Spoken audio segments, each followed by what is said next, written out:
Hey everyone, welcome back to The Deep Codes Behind Britain's Rise. I'm Barbara.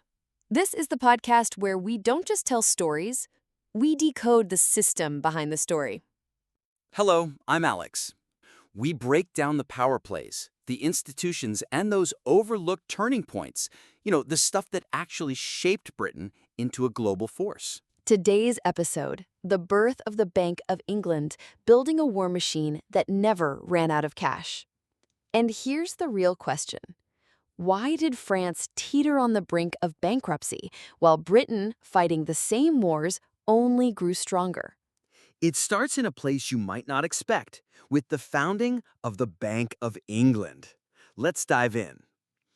In the 18th century, Britain was almost constantly at war against France, against Spain, against the American colonies, igniting conflicts across the globe. Normally, endless warfare should drain a nation's finances and push it toward collapse, right? Absolutely. That just makes sense. It sounds like a bottomless pit. Yet Britain was different. It not only funded its own campaigns, it even paid others to fight on its behalf. Wait, what? Seriously? That's wild. Even more astonishing, the more wars Britain fought, the more sophisticated its financial system became. Its national credit grew stronger, and investors flocked in. Hold on. How did they manage to get richer by going to war? That totally goes against intuition. Today, we begin at the source of this so-called miracle of national credit, the founding of the Bank of England. Ooh, I feel like we're about to crack something big. It was the key to building Britain's war machine that never ran out of cash.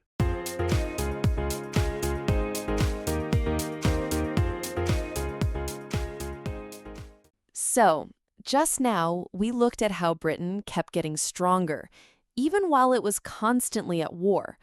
Today, we're flipping the coin and diving into the darker side of royal finance. That's right, Barbara. Let me ask you something. Have you ever had to borrow money from a friend, a bank? If you don't pay it back, there are consequences, right? Now imagine this. What if you were a king? What happens when a monarch borrows and just decides not to repay?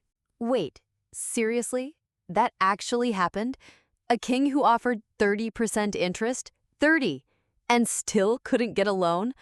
How God did things have to be for lenders to say no thanks to that kind of profit? Pretty bad. Before the Glorious Revolution, British kings had near absolute power. But here's the irony. The more power they had, the less anyone trusted them. There were no contracts, no guarantees, no accountability. If the king wanted to default, no one could stop him.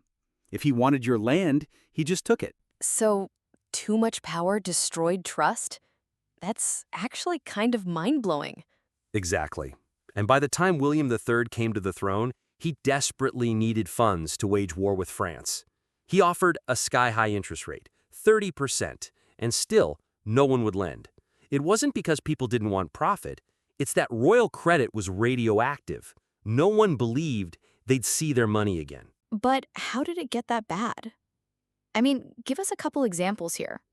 Sure, let's start with James I. The East India Company had just returned from a rough voyage, bringing back a valuable cargo of pepper. They planned to sell it for a huge profit. But James also had a shipment of pepper. So, to protect his profits, he actually banned the company from selling theirs until he was done selling his own. By then, the market was flooded. Prices crashed. The company got crushed. Hold on. He sabotaged an entire company's profits just to help himself? Exactly. And now the second case. This one's even worse. Under Charles I, gold and silver coins were stored in the royal mint. Wealthy citizens used it like a secure vault. But when Charles ran out of cash, he seized those private deposits. Then he demanded people pay a ransom to get their own valuables back. That wasn't taxation, that was royal theft. That's insane. So he robbed his own subjects and then charged them to return their stuff? You heard that right. And these weren't isolated incidents. British monarchs had a long track record of default, extortion, and abuse. Eventually, lenders just walked away. The crown's credibility as a borrower was gone. So it wasn't just about a few bad kings. It was a system-wide failure. Exactly. Underneath it all was a broken political structure. Before the revolution, there was no balance of power, no parliament oversight, no legal mechanism to enforce contracts. If the king didn't feel like paying, tough luck. Lenders had no protection. So here you had a strange paradox. Merchants with capital, a monarch desperate for funds, but no one willing to lend because the rules simply didn't exist. So the real challenge was this. Could a system be built where even a king had to honor his debts? Could lending to the crown ever be safe again? Exactly. And that question, how to rebuild trust in government borrowing, was about to drive one of the most important institutional transformations in British history.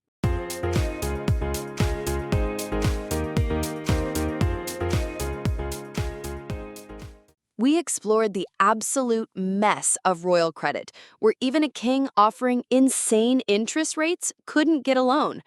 Now we're going to uncover how Britain finally fixed that broken system. That's right, Barbara. After the Glorious Revolution of 1688, William III and Mary II became joint monarchs, establishing a constitutional monarchy.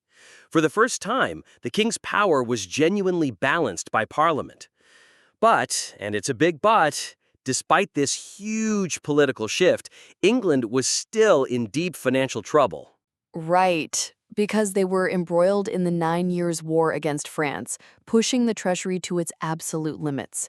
I remember you saying that even in 1693, the government tried traditional means, offering private lenders rates up to a staggering 30%, but no one would bite. Why, even after the revolution, was it still so hard to get a loan? The core problem was still structural. Even though the king desperately needed money, he was still relying on the old model, borrowing small sums from individual wealthy merchants. This setup was deeply unbalanced. The king's authority far outstripped any single merchant's power, and if he chose to default, individual lenders had no way to push back. No matter how tempting the interest rate, no one dared lend without real security. This trust deficit became an institutional bottleneck. So it wasn't just about the king's personal reputation anymore. It was about the lack of a real system to protect lenders. So how did they break this deadlock? That's where a London merchant named William Paterson stepped in with a bold new idea. He realized that if dispersed merchants pooled their resources into a joint stock bank with collective bargaining power, the entire dynamic would shift. It would go from king versus single merchant to king versus a united merchant coalition. So instead of a bunch of tiny lenders getting picked off one by one, they became a single, powerful entity. That's clever. It was a fundamental rewrite of the rules of the game. By banding together, merchants could build stronger bargaining chips and establish higher security margins. Paterson's proposal quickly caught fire in London's financial circles because merchants, eager for government interest income, had long lacked institutional safeguards. Now, his joint stock bank model not only offered a structural mechanism to prevent royal default, it also opened new avenues for cooperation between the state and private capital. So the merchants were on board, but was that enough? What truly cemented this whole new system?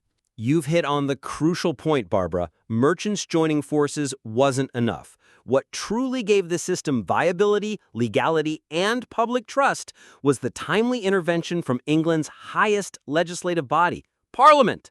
Parliament as a guarantor? How did they pull that off?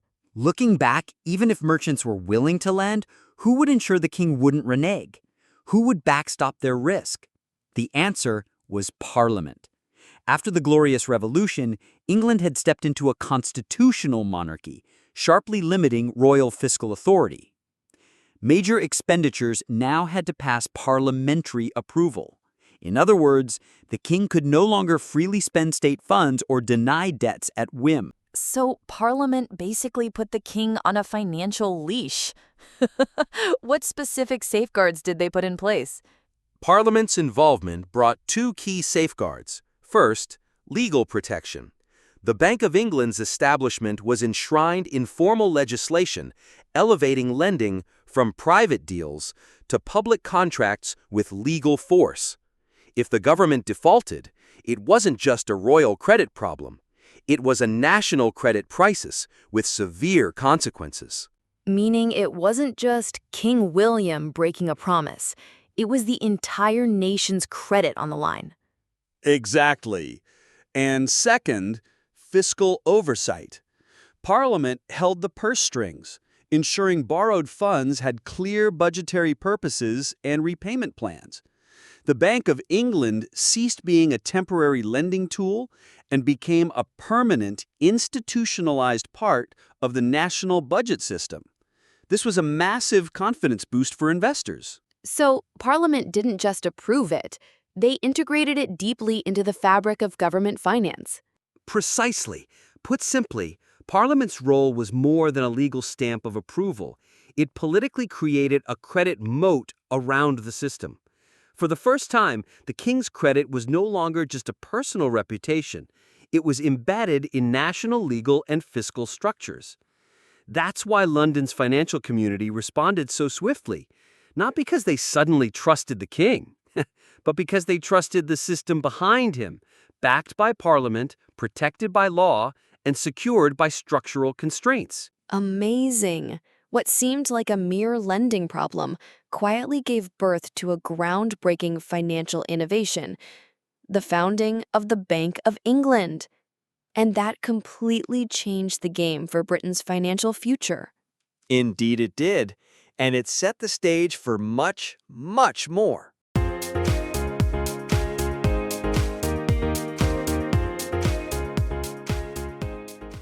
All right, so we just talked about how utterly broken royal credit had become. Now, tell us, what was the fix? What solution gave birth to one of Britain's most powerful institutions? You're right on cue, Barbara. In 1694, Parliament passed the act that officially created the Bank of England. But here's the key. The bank didn't just spring out of nowhere. It was the product of a strategic three-way alliance between the merchants, the king, and Parliament. Okay, so how did this new bank actually function? I mean, how did it raise and lend money in real life? It all started with a share subscription. The bank was capitalized at £1.2 million, a huge sum for the time.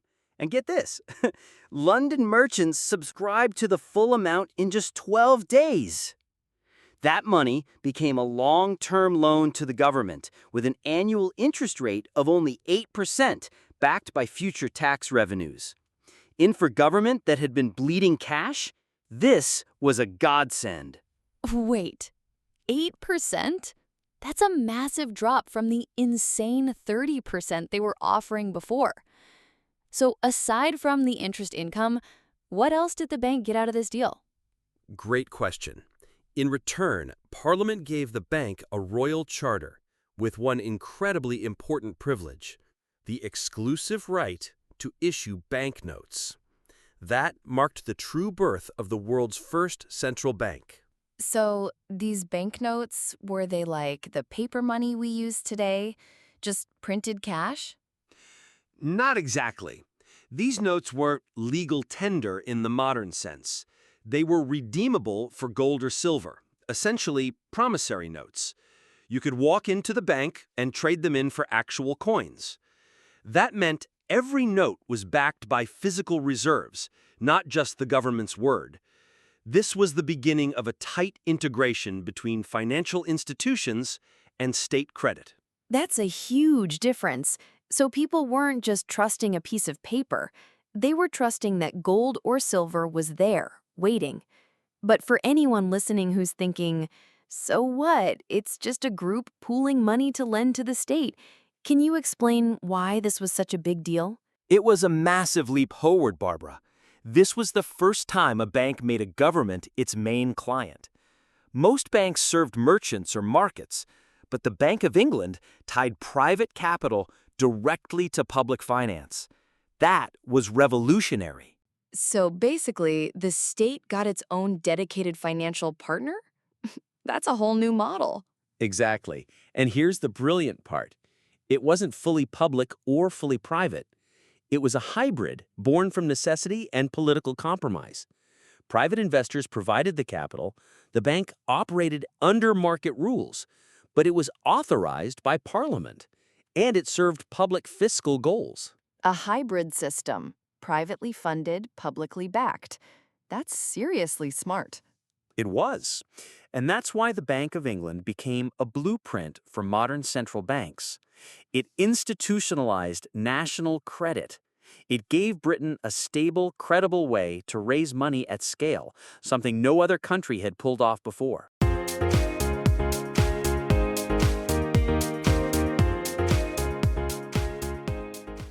Okay, so we've established the Bank of England's critical role, but I think something might be confusing our listeners. Alex, why was the Bank of England, a central bank, originally set up as a private institution? Great question, Barbara. And yeah, it's a super common source of confusion. Today, we naturally assume a central bank should be, part of the government, totally state-controlled. But that wasn't how it all began. Just look at the United States, for instance. The Federal Reserve, the Fed, runs national monetary policy. Yet its regional reserve banks still have private shareholders, even today. That set up? Oh, it sparked endless controversy. Documentaries, bestsellers, politicians, everyone loves to claim the Fed is secretly controlled by Wall Street. Yeah. You hear that kind of stuff all the time. So it's not some shadowy conspiracy? What's the real reason behind this whole private origin? The truth is far less dramatic and way more practical. Early central banks weren't private because of some shady backroom deal. Nope. They were private by necessity because of how things had to work back then. Let's rewind to the late 1600s. Governments were always short on cash, especially during wars when paying debts or just trying to stay afloat. But here's the catch. They had no modern credit system. So what do? They turned to the market, to merchants, bankers, wealthy individuals, basically anyone with deep pockets. So basically, the government was just out there begging for loans from whoever had money? Pretty much. But those lenders, they weren't fools. They wanted protection. Remember, royal credit was basically toxic, so they demanded legal guarantees. They wanted to know their money wouldn't just vanish. And that's where the Bank of England came in. A brand new institution, legally protected, independently managed, created to oversee and guarantee the national debt. So it had to be independent to be taken seriously. That tracks. Exactly. Here's the key idea. A government can't just loan money to itself and expect the market to believe in it. That'd be like borrowing from your own piggy bank and calling it a capital injection. To create credibility, there had to be separation. A real lender and a real borrower. That's why early central banks had to be privately funded. They needed to be seen as credible, independent players, not just arms of the state. So the private part was about building trust with the market, not about secret control behind the scenes. Exactly. And the real breakthrough, it wasn't just about who owned the bank, it was about what the bank was allowed to do. The Bank of England was granted special privileges by the state.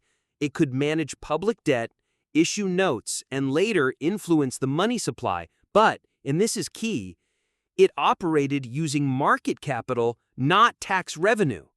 It was both a market institution and a public utility. Think of it as a bridge.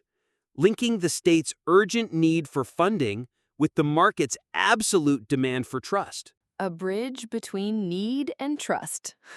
I like that. So it wasn't just a cash machine for the state, but it wasn't a regular commercial bank either. Exactly. Not a cash machine, not a normal bank. It was a trust broker, an officially sanctioned matchmaker between government and capital. Like a licensed marriage counselor trying to get two suspicious partners, public finance and private money, to work together. And that, Barbara, is the real logic behind the creation of the modern central bank.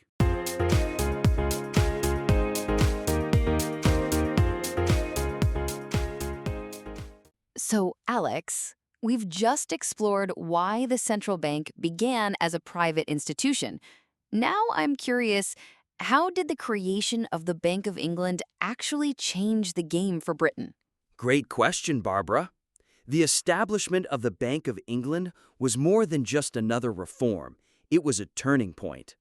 From day one, private capital found something rare, a reliable, long-term client, the British government.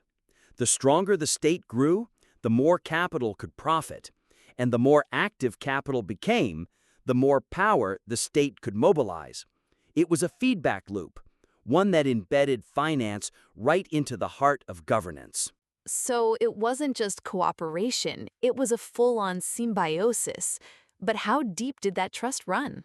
Pretty deep. As confidence in Britain's public finances solidified, it wasn't just domestic investors stepping up. Foreign capital began pouring in too. Why? Simple. Among all the European powers, Britain had become one of the most trustworthy borrowers. And when you're credible, money flows, even in wartime. Give us an example, like a real moment when that trust really showed up. Absolutely. Take 1782, near the end of the American War of Independence. Britain was under siege, fighting the colonies, facing off with France and Spain. Many thought the British government was about to collapse. And then, at the height of that crisis, it announced a bond issue of £3 million. The market responded with subscriptions totaling £5 million. As people at the time put it, a call was made and capital immediately flowed in. Translation? We trust you, Britain.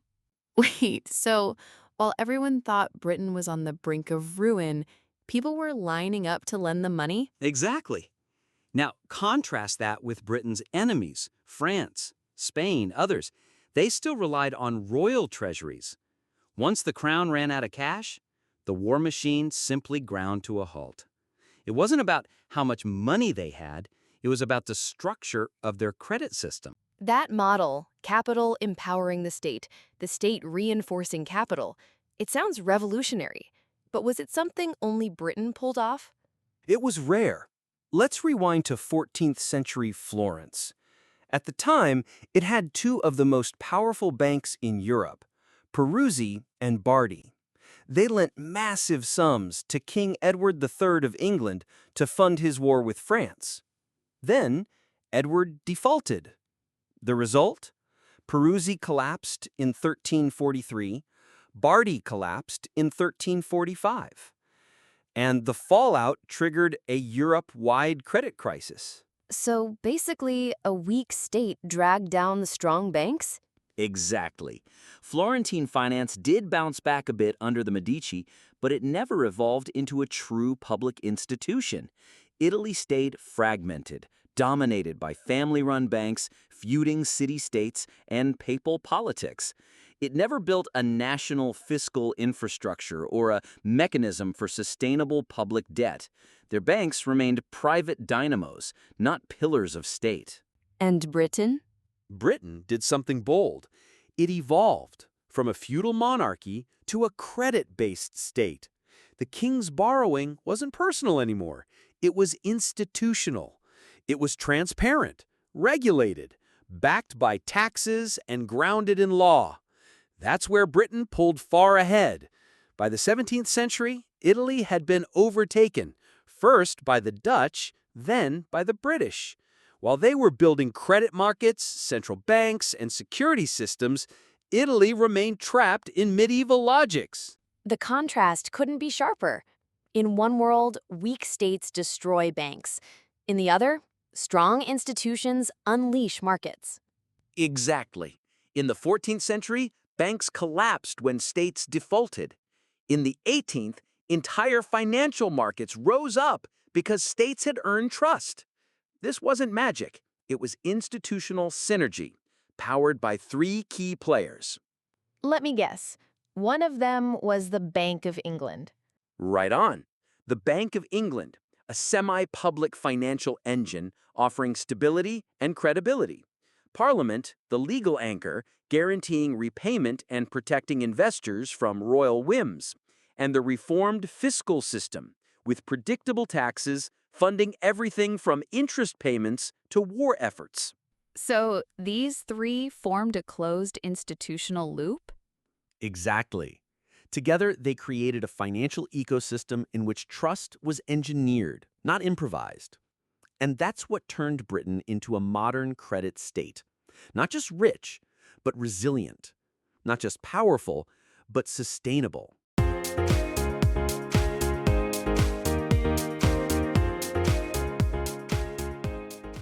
All right, Alex, let's wrap this up. We've traced the roots. Now tell us, what lasting impact did the Bank of England have on Britain's rise?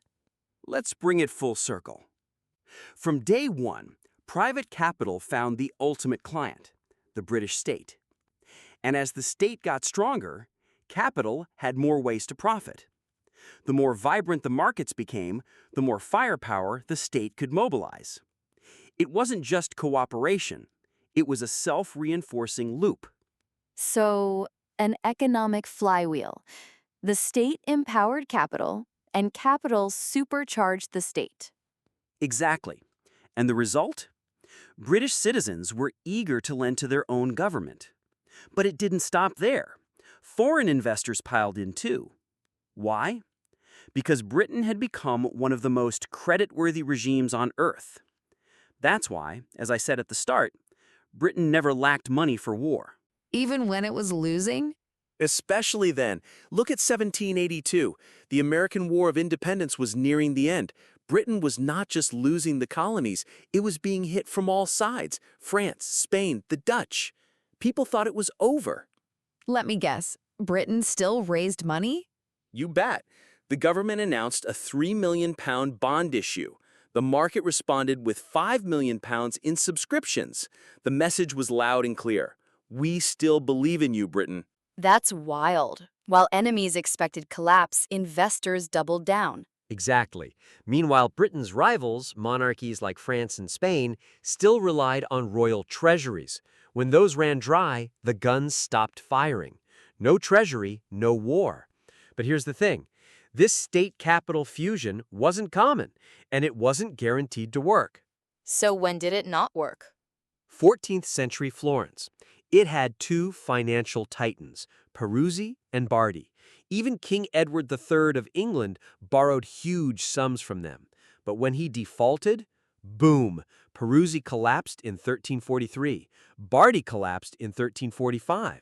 Florence's credit system imploded. The shock spread across Europe. So one royal default wiped out Europe's top banks. Exactly. Sure, Florence recovered under the Medici, but that was a family dynasty, not a national system. Italy never made the leap to a fiscal state. It stayed fragmented. Banks run by families, cities run by merchants, politics run by popes. So, despite being ahead in early finance, Italy stalled out structurally. Right. Britain, by contrast, built something institutional. Through the Bank of England, tax reform, and a bond market, it evolved from a feudal monarchy to a credit-based state. Now, when a British king needed money, there were guardrails, there was oversight, there was credibility. The contrast is huge. In the 14th century, bad states destroyed finance. But by the 18th century, good institutions unleashed it. The game changer? Institutional innovation. Credit shifted from what's in the treasury to what the market believes. So, was the Bank of England really that powerful, or are we giving it too much credit? It wasn't powerful alone. Its real strength came from its connection to two other institutions. First, Parliament. It gave the legal backing. It curbed royal overreach. It told investors, you'll get paid, even if kings change. Second, the fiscal system. Tax reform meant the government had predictable income. It wasn't just borrowing on hope. It had cash flow. So these three, central bank, parliament, and a modern tax system, formed a resilient triangle. Exactly. The bank wasn't magic, it was the conductor of a carefully orchestrated system. And over the last 7 episodes, we've seen how that system came together piece by piece. The Magna Carta, the Reformation, the Civil War, the Glorious Revolution, tax reform, and now the Bank of England. What a journey. This wasn't just finance, it was the infrastructure of empire. Exactly. And in our next episode, we'll ask the big question. England, how did you become such an exception? What made you so special? You won't want to miss it. And if you enjoyed today's deep dive, Make sure to follow, rate, and share the show with anyone who's curious about history, power, and the invisible systems shaping our world. see you next time on the deep codes behind Britain's rise.